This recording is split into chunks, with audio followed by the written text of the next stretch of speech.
Magluluto tayo ng pritong saging na saba. Tapos magluluto tayo ng tinolang isda sa dahon ng wild ampalaya mga kabor. Tapos yung mga gagawin natin ay dito sa bahay mga kabor. Hello mga kabor, good morning. For today's video and for today's vlog mga kabor, nandito ako sa bahay. For today's vlog mga kabor, magluluto tayo ng pritong saging na saba.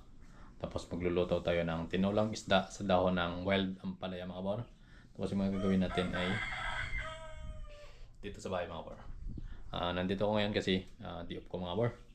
Kaya samahan nyo ako sa mga gawaing bahay ko ngayon yung day off ko mga kabor. Let's go! Magluluto nga pala ako ngayon mga kabor ng pritong saging mga kabor. Yan. Tapos dito yung saging natin. Ayan o. Prito lang siya mga kabor. Walang sukar. Less sugar muna tayo sa ngayon. Prito ko lang siya dito. Sinsa na kayo sa mantika, hindi masyadong maputi mga kabor kasi ginamit ko na to nung nakaraan ng pagluto ko ng fried chicken. Yun. Masarap naman to mga kabor. Ang merienda namin mamaya. Unahin ko lang sa pagluto.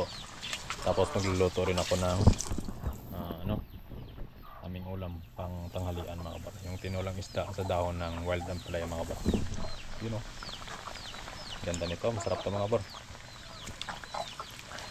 Unahin ko lang to.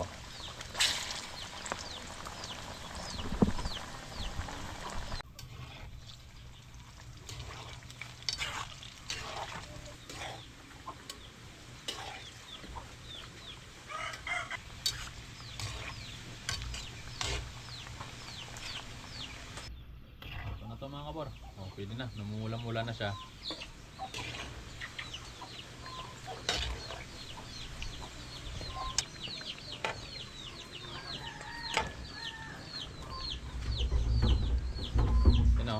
Finished product mga kabor. Sarap. Tapos maglalagay na naman tayo ulit.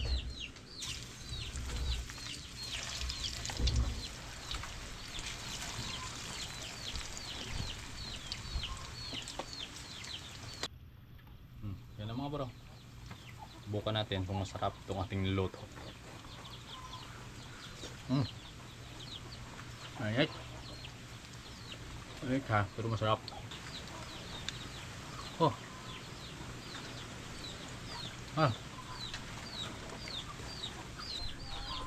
Ingat pa mga kabor.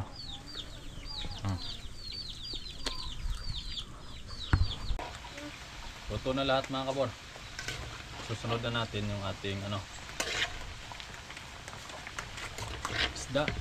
Maluto tayo ng isda mga kabor. Susunod na natin itong mga kabor. Tinola, sibuyas, luya at saka kamatis mga kabor.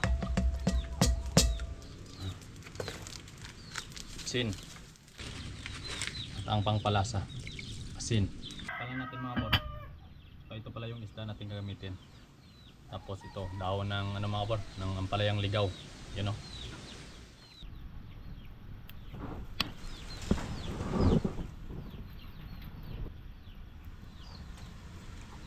Kaya na mga kabor, kumukulo na. Kaya lalaman nyo kumukulo na mga kabor. May lumalabas na mga usok-usok dyan o.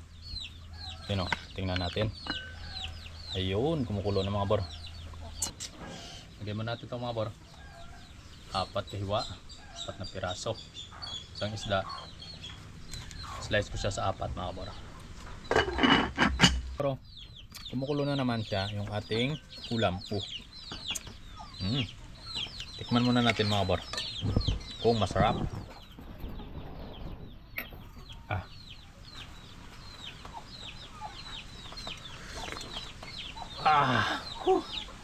Na mid-turn. Luto na siguro to mga kabor. Ilalagay natin tong ating dahon ng wild ampalaya.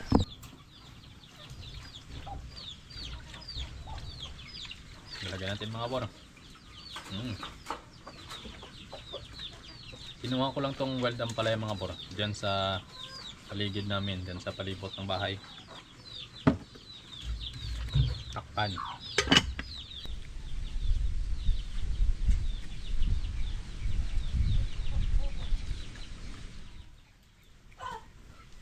Luto na mga kabor yung ating nilulutong ulam.